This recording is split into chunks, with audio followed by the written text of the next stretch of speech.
I thought I'd take a trip to Denver and spend a little time. I thought maybe out in Denver I might get Hey, everybody. It is time for your Browns Friday Fumble. Fold on it. Don't try to scoop it up and take it to the goddamn end zone like a New England Patriots shit. Here we are. I'm disgusted, Dylan. I am disgusted at the lack of empathy, I'm going to call it, shown by the New England Patriots in this last game. Yeah. They knew the Browns had some things to work on. Yeah. They chose to ignore that fact. Like they've never been here Like before. they've never been in this position before. And they simply... Was everything they did within the rules? Yes. But the spirit of the way the New England Patriots played that game Merciless. was cheating. Was it within the rules? Yes. Was it cheating? I'm going to say Absolutely. yes. 100,000% yes. When a player is running down the field with the ball, Yep. he's clearly beaten everyone except for one man. Like, I counted 13 missed tackles. Yes. He's beaten everyone. We're talking about Nicholas Chubb. He's even beaten his own guys. I'm not saying you need to let Nicholas Chubb score a touchdown. That's, Not what your we're job. saying. Don't quote us. But your job is to tackle him, but have the common courtesy to just tackle the man. Try to get wrapped up in his legs. Yeah. Try to get him to the ground. Yeah. Live to fight another day. Yeah. But you, whichever player you were on the New England Patriots, We're not even going to give you a name. I don't even know. I don't even think was there a name on the back of his jersey even? Probably not. They operate by numbers. Yeah. So he decides, I'm going to try to knock the ball out of Nicholas Chubb's hands. And I said at that moment, that, sir, is unsporting. Yeah. I'm throwing a flag. As we all know already, I have a pocket full of flags. Now, in the NFL, less commonly used, you see the challenge flags are red. You see the yellow flags, which indicate a break of a rule. What you don't see very often, and I don't even think I've seen one this year yet, is the green flag. Right. Which is, come on, now that's just not very nice flag. Yep. And Freddie threw it, and it did get overturned. So, unfortunately, the play stood, but really, that was just not very nice. Yeah. And you'll notice during the editing process, during that 8-second delay or whatever, they treated it like a green screen. And whereas playing a Golden Girls episode on the green flag, Dave, did you see how disrespectful that was? It was, and it was one of those episodes where those ladies were harlots, and I wasn't there for it. The problem is, because the green, that just wasn't very nice flag was overturned, this little explanation that Freddie didn't really get into in the post-game presser, that means the Browns were forced to run the now infamous, leisurely toss the ball to the defensive lineman play. Yep. That's why it's it actually happened. Right there in the rule book. If that gets overturned, then it says you must, on the next possession, leisurely toss the ball to a defensive lineman while your best lineman falls to the ground. That explains a major swing in the game. I mean, that was points. My gosh, that's considered a pick, taken to the house.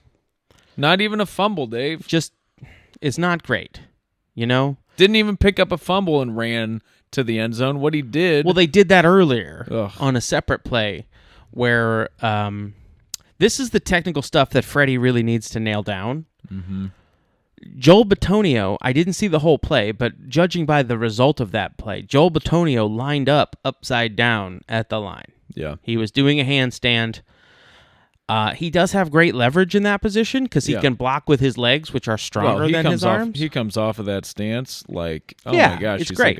like a freaking But that wasn't cheetah. what the call was. Right. So you'll notice the center wasn't doing that. Nope. And so Nobody else. they're not on the same page. It's just one of those things where we'll get to it a little bit later. I mean, Joel Bitcoin was having, let's just say, he maybe lost some value. Yeah, let's just say that. And I don't even know who the goddamn center is these days. How can you know? I don't. Anyway, we'll get to some of that, but Freddie Kitchens needs to work on his discipline, his fundamentals. They're not even lined up in the right orientation now. And then you got to have more discretion when you throw that green flag because it's costing you points. As soon as it comes out, you got to know. You got to know. Is somebody calling down from the booth for that? You know, that is part of the problem, I think, with Freddie trying to call his own plays and handle the 4 different flags in his pocket. Right. Most people don't know that Freddie, in the average NFL coaches, not average every, this is mandated by the rules. Try reading a rule book sometimes, Jake Burns. Yeah. You've got the red challenge flag. Yes. You've got the green, that just wasn't very nice flag. Yes. You've got the yellow flag because you were allowed to call penalties on the other team. That is one of those things that in the review process that they added last year because of the infamous Saints play, the coaches are allowed to throw 2 flags a game. Yeah. Well, it's like a citizen's arrest situation. Right, and they're allowed a third if they get both of them right. Right. He hasn't chosen to throw any of those. Yes. And then lastly, which I'm wondering if maybe he's not wearing his cargo khakis. That's probably it. Not enough pockets. He doesn't have enough pockets. The hoodie can only hold a couple. And then lastly, there's the blue flag. Right. Which this one, it's a little complicated. Yeah. Very much if you're thinking Mario Kart, you're on the right path here. And that's why no one's ever thrown it. It would have worked against the Patriots at 7-0. Yeah. It would have worked, but we chose not to do it. Freddie Kitchens chose to spare the life of Bill Belichick. Well, we got to save it. You got to save it for the right time. This wasn't the right time. Again, I understand what we've been saying all along here is that the non-conference games were kind of warm-ups, not important. This one was New England's in the AFC. There's no doubt about that. I checked. There's no doubt. They're in the AFC. They're in our conference. We're going to need to deal with it. But to think that this game was an indication of things to come, that's you being foolish. That's ludicrous. That's you, the listener, just being a fool. And Frank, I wish you'd just get over it. Like, I wish you'd grow the up. Okay? Yeah. It's time to grow up. So mad at you right now. Move out of your parents' basement, get a 1-bedroom apartment, do your own laundry, make your own food, get a bus pass. I'm sick of you just sitting in your room all day. If you don't have a washer-dryer combo on that in that apartment, goddamn Xbox, go down to the freaking laundromat. You don't have money to buy a car. You don't have, but you got money to pay for that Xbox Live subscription, Jeez so you could play Halo 2 with your friends. Come on, man. Why don't you? Okay, yes, you have a job. Okay, I understand. You got a job, but 3 days a week at Chipotle, where for some reason the boss tolerates you wearing those ridiculous things in your ears. He tolerates the wallet chain. He tolerates the boots. I don't in this house. And that's why, you know what? It's time for you to grow. This is where your father and I have had this conversation so many times. This is where the tough love begins. I'm crying myself to sleep. Because I feel like I'm doing you a disservice by allowing this behavior. You're 26 years old. It's time. It's time for you to take agency in your own life. You're off of our health care plan. Even Obamacare can't save you now. You're 26. You're done. Sorry. You're going to need to find a plan on one of the exchanges. You're going to need to maybe find a better job maybe you can pick up more hours at the Chipotle and they'll give you health care. Maybe you can go to Starbucks, but you're going to need to cover up that ridiculous tattoo. Thank goodness we have already paid off your Subaru Impreza. Yes. The second you got it paid off, you put that ridiculously loud exhaust on it. All it does is wake us up. That great job, genius. When you get home at all hours of the night, we can hear you because it sounds like there's a small airplane landing in the driveway. So I thought there's a Cessna 172 out there. No, it's just you in your Subaru. So wake up. What we're trying to say is wake up and understand that we're going to have to face the Patriots again in the playoffs, guy. You really want to give them the key to beating you in a game that matters? Come on. Guys, I got some British perspective from two very, very talented sports writers. They were talking about the NFL and whether it was a league or a cup. And they determined that the NFL was a league for 80% of the year, and then it turns into a cup, which is true. The league section, you need to do well enough to qualify for the cup. That's it. And then once you get to the cup, Get your foot in the door. no one cares what you did in week 7. Nobody. So, once again, I'm not going to go over this. Your father and I have talked to you about this long enough, but it's time for you to grow up, learn a little bit about how the world actually works, and a little bit less about how Bernie Sanders says you say it works, and learn a little something about football, too. All right, we are going to have a special treat this week. We have a long-standing member of the Cleveland esteemed media and friend of the show. Yes. You might Made remember man him in this from town. from a few years back. He was on a draft special. He was. 2 of them, as a matter of fact. We are welcoming in to do a one-on-one interview conducted by him. Usually we do the interviews around here. Yes, of course we do. We don't like to give that chair up very easily. But a lot of people have seen the documentary that was made about us and in no way made by us. If you want to check that out, check our Twitter at Friday Fumble. There's a link to that. Let's pin that. Can you pin that as our tweet? I'll video? talk to Derek. We're going to have Derek with a CK pin that because he's in charge of the Twitter. Derek EK is the Instagram. Anyway, he's going to pin that. You can look at that documentary. That sparked some interest from some other people in the town.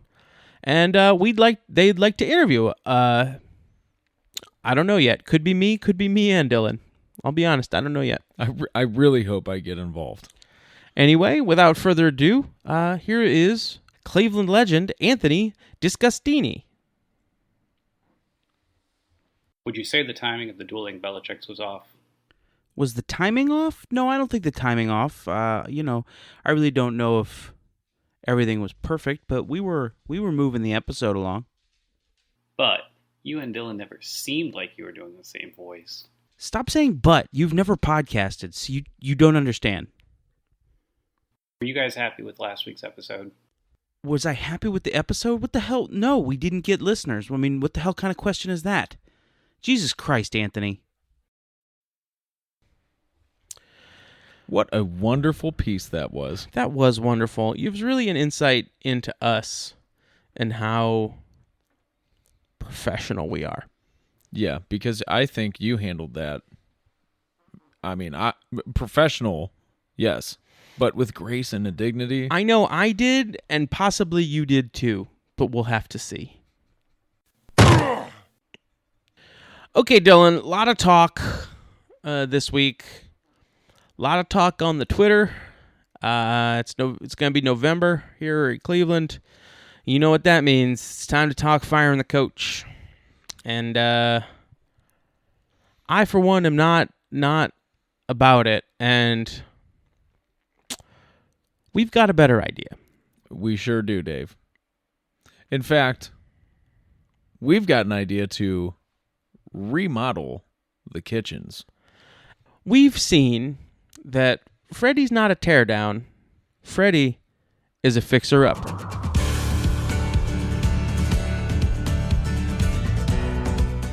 Okay, Dave, first things first, Coach Freddie. Am I right? You know what? You are right. And I can't take the man seriously with the name like Freddie. My goodness. Like Honest Abe to Abraham, Johnny Football to Jonathan Football, it's time to put the Rick back in Freddie. Welcome home, Frederick Kitchens, our grown-up head coach. You know, we were looking over the facility, and if there was one place that really needed a makeover, it was the dungeon. Yes. AKA the locker room.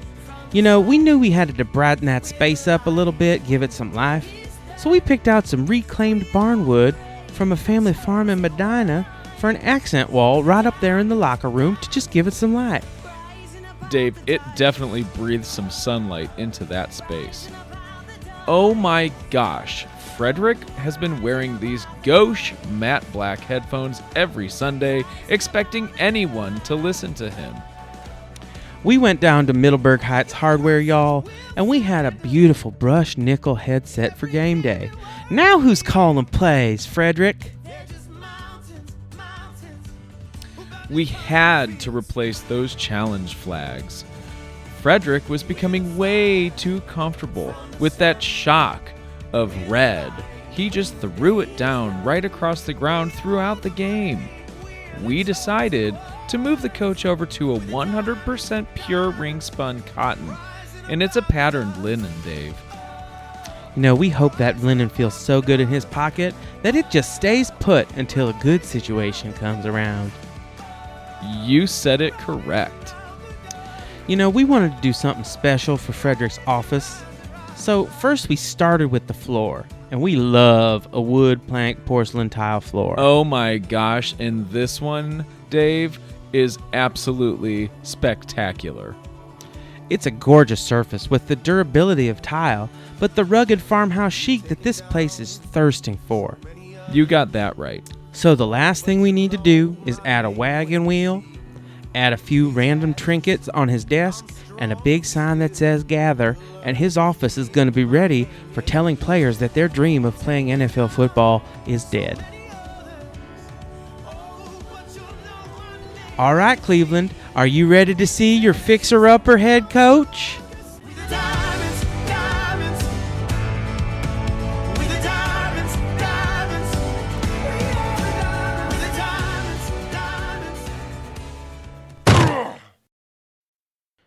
Ooh.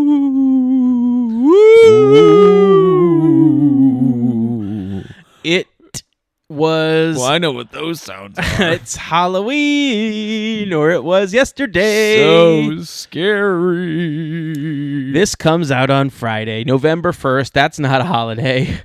But... Ghost schools, goblins. Ghost schools. Behind the scenes, little peek the curtain with the documentary, you know, all that. Well, you know. Dylan and I record this in advance. We do. Because you have to. Podcasting is not a viable live medium. Yep. I am not available at 6 a.m. on Friday to record and broadcast a live podcast. Sorry, guys. We have real job. Well, Dave has a real job. Dylan is still searching for another real still job. Between. Anyway, Halloween is a big event around waiting for next year. You're going to see every waiting for next year author put out a Halloween article. Every single one. You're going to see Michael Bodie put out an exhaustive list of Halloween Cleveland Indians free agency targets. Mm-hmm. Andrew Schnitke is going to run down his favorite list of zombie movies. Yes. Josh Paloha is going to put out the Ohio State trailer for the next game, but he's also going to mention he's going to work in a trick-or-treat joke into it. And Craig is going to write about Pearl Jam or some shit. But anyway, we wanted to do our part this year, so we're doing our Halloween Spook-Tacky-Tacky-Tacular. So it's a Browns-themed Halloween, even though it's November 1st when you're hearing this. But Yes. we've been assured that everyone else is participating exactly as we said it was. And they all showed up yesterday, just like we are right now in costumes. I mean, I gotta say, this one cost a pretty penny, Dave. Well, and also, if we left you out waiting for next year writers, add us on Twitter, we couldn't mention everybody. I know Yes. you, Joe Gerbery. Is it Gerb? I don't know. I've only ever read it, Joe. I consider us pretty good friends, but it's only ever been online. Anyway, you've probably written something about how adorable your child is, but Halloween style, because that's something you should do. And then Craig's just going to write another one probably about like Days of the New. Soundgarden, probably. Yeah, it's just something shitty. Anyway, we got a peek. We went down to Berea. We used our insider passes. By the way, confirmed that our insider status paid off. We were able to completely, 100% accurately nail the Browns trade deadline day moves, which were none. So check our Twitter, follow us for the best Browns news. Anyway, Up to the date breaking. we peeked in the window at Berea. We didn't peek. We walked right through the door to the Browns Halloween party. Yes, and Dave, what'd you come as? I came as Joe Thomas. That was I had a jersey, and I came as pre-skinny Joe Thomas, like offensive line Joe Thomas, because I'm just kind of a doughy white guy, and I had a Joe Thomas jersey. Perfect. Yeah, it was a perfect costume. I am actually still wearing the one that I rented. I saw that. For $350. It is a very elaborate generic pirate. But the sword is it's a real sword. It cut my hand. Yeah, you're really bleeding a lot. Like are you sure you're okay to keep I'm fine. going? I'm absolutely fine. Okay. Well, let's talk about the Browns costume contest. It happens every year. Maybe we've covered it in previous years. I don't remember. Probably. If you remember, add us at Friday Fumble. Tell us about it. We're right there. Very accessible. So this was a fun year, Dave. Not only because we had some good category representation, we also had some runner-ups that we have just got to mention. First, winner in the category for Best Classical American Literature, Bad Boy Larry Ogunjobi came as Soda Pop from The Outsiders. That's a great one. Yeah.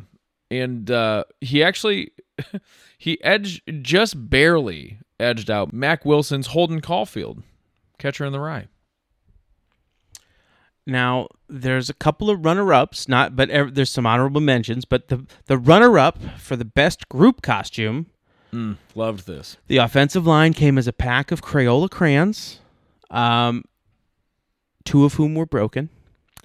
But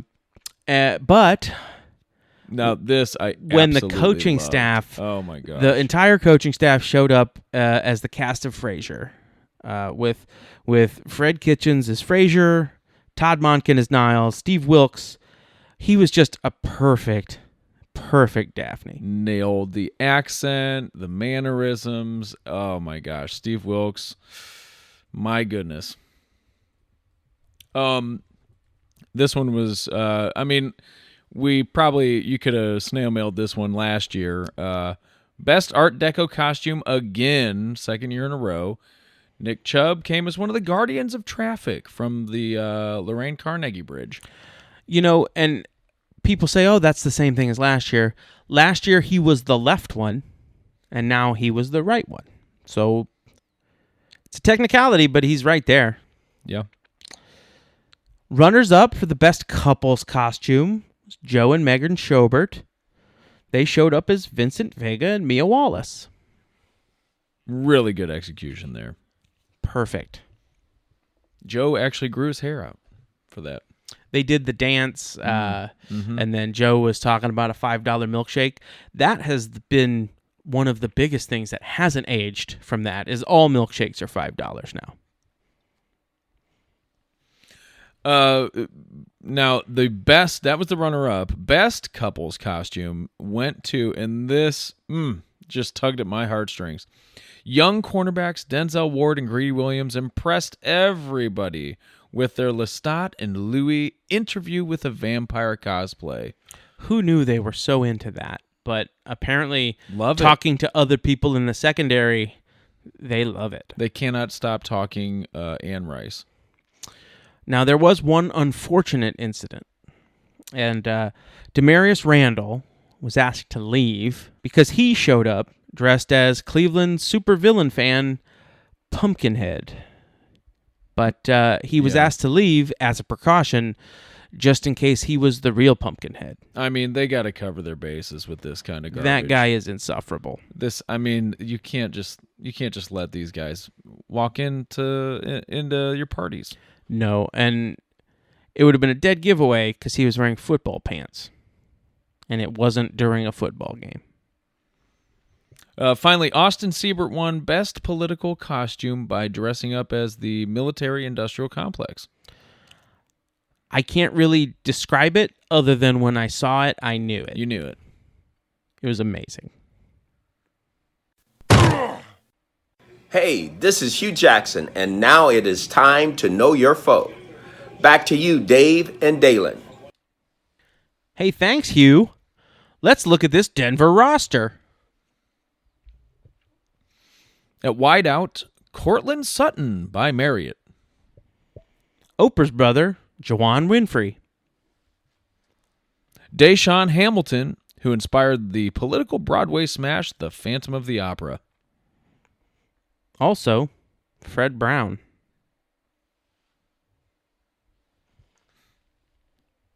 Tight ends, Jeff Herrera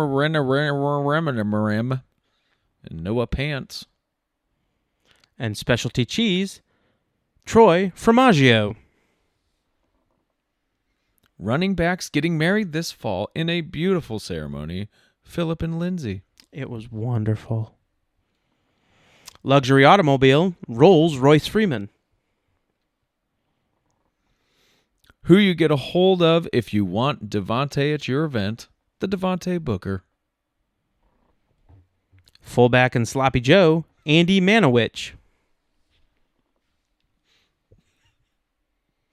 On the offensive line, Jake from State Farm Rogers. We need another for Lunar Bowling, but I don't know who we can get. Oh, wait. Garrett Bowles.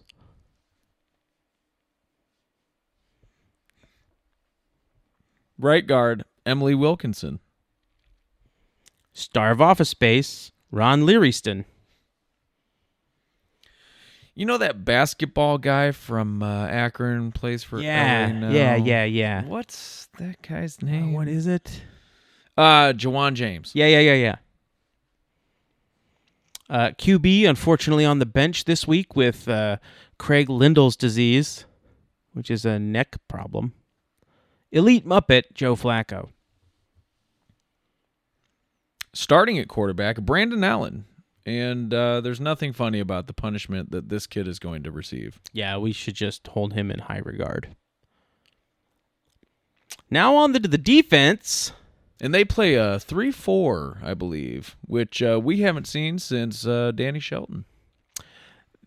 They do, and that's way more research than I did. I just look for funny names. Up front on the D-line, Cleveland neighborhood, Tremont Jones. Don't worry, Adam got this.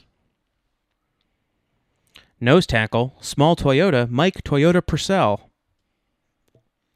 Shelby Harris.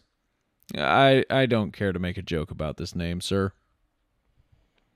One of the linebackers, star of Mr. Robot, Remy Malik Reed. Another word for briefcase, Jeremiah Attaché Case.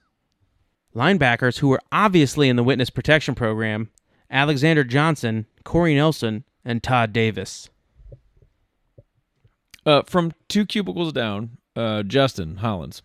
Is he the guy that always is making popcorn? Yeah. In the secondary, specialty toothpaste, Cody Sensodyne. Star of many, many TV shows and films, such as Oz, Whiplash, those Farmers commercials. Justin J.K. Simmons. Currently on the IR, but should return soon with a face mask, Horace Grant Richardson. Former Browns running back and slot receiver, Duke Dawson Jr. The lesser Chubb, Bradley Chubb. Strong safety, 3 Marshall. And really, he's just not that smart of a cornerback. Isaac Yedem. On special teams, fuck their special teams. All right, Dylan. Just breathed into the mic Yep. Hey, man. to let everybody know what's coming. And that's the money-making section of the podcast. The cops have turned it off by now. That's what the whole name segment is, to get the cops to turn it off. Gambling's illegal in this state. We've talked about it. We say that it's evil. It is evil, and it is illegal. Cops don't like puns, y'all. Cops don't like puns. They're not going to put up with that Sensodyne bullshit. Nope. So it's just me and you now. And Just Dylan. me, Just the 3 of us. And Dylan's here. It's all of us, and it's time to talk about this game. And it's time to talk about the Vegas odds. It's time to talk about the Atlantic City odds. I don't know if they're placing a lot of bets in this in Monaco. I don't know. Haven't looked at it. The Jack odds. Anyway, Browns, Broncos, backup QB. What's going to happen? What's going to happen in this game? Where can you put the money that you just fished out from under your mattress? Where can you put it to double it? Because Dylan and I have a betting philosophy. Dylan, you know what this is. I do. If you're not going to double it, you might as well light it on fire and throw it down a sewer grate. If it's not working for you, then you're not working for it. What the hell's your money doing? Is it just sitting there in a bank so you can go call it up with an ATM You got card? some lazy money. Lazy money. So let's put it to work. Let's put it to work playing sports. Browns are going to beat the Broncos. The question is, are the Browns going to beat the Broncos enough that the people in Las Vegas think that it's not enough? Mm-hmm. And that's where you got to play the odds. Yep. And the answer is yes, they are going to beat them by more than enough. Yep. Dylan, what's your prediction for the score other than more than enough? Well, Dave, we might as well just call these Denver Broncos the Jimmy Haslams by the end of this, because Browns are going to own them. Whew.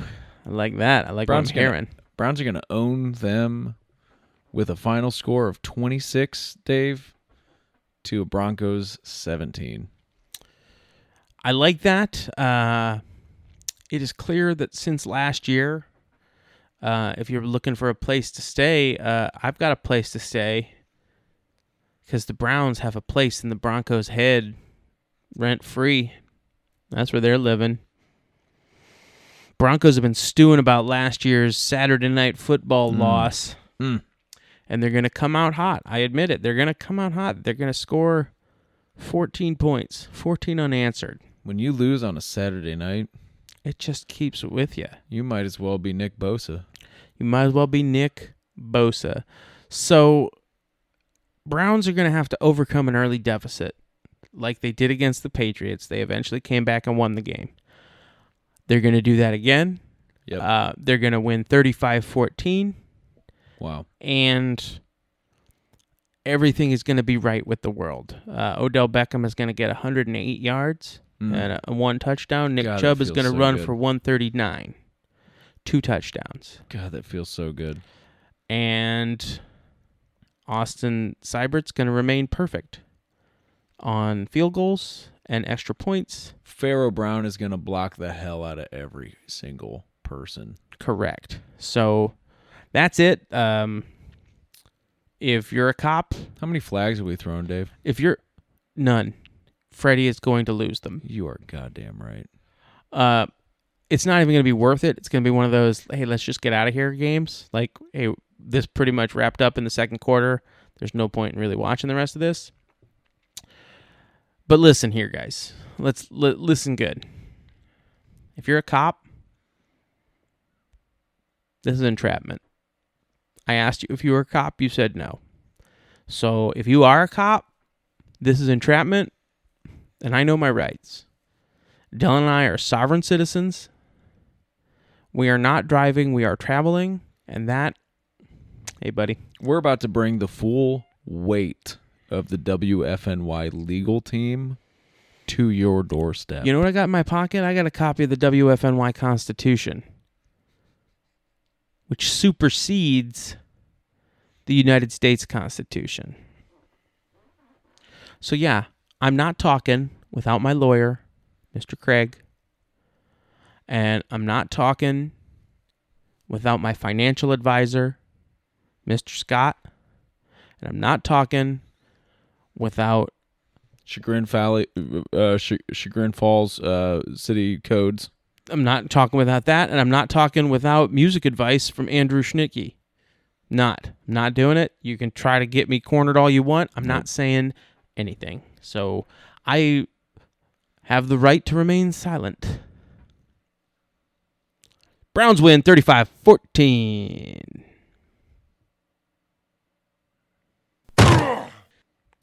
All right, everybody. You can follow us on Twitter at Friday Fumble. Thank you for listening this week. Thank you to Jack Brackney, Anthony Disgustini, whoever you'd like to call him, for helping us out. And we will see you next week on the Browns Friday Fumble.